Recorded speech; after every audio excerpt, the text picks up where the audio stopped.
তাহলে আমরা পৌঁছে গেছি নবাবো কা শহর লখনৌ। এখানে এসে অনেক ভালো ভালো অনেক জায়গা দেখেছি।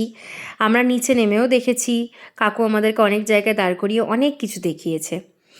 সব কিছু বলার আগে আমি একটা কথা বলতে চাই, থ্যাংক ইউ সো মাচ সবাইকে যারা রাস্তায় গুলটোকে এত ভালোভাবে অ্যাকসেপ্ট করেছেন।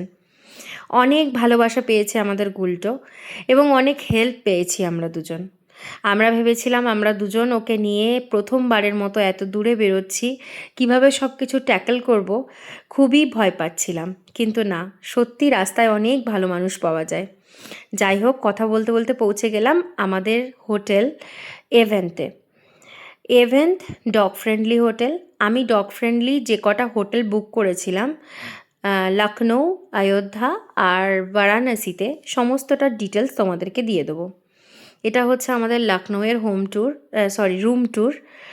যাই হোক, রুমটা ঠিক যতটা আমাদের কাছ থেকে প্রাইস নিয়েছে ততটাও ভালো পাইনি, তার কারণ গরমে মানুষ যেমন এসি খোঁজে, ঠান্ডায় কিন্তু মানুষ খোঁজে একটা হিটার আর চান করার জন্য গিজারের জল। সেই দুটোর একটা জিনিসও আমি পাইনি। ব্যালকনির ভিউটা সত্যিই খুব ভালো ছিল।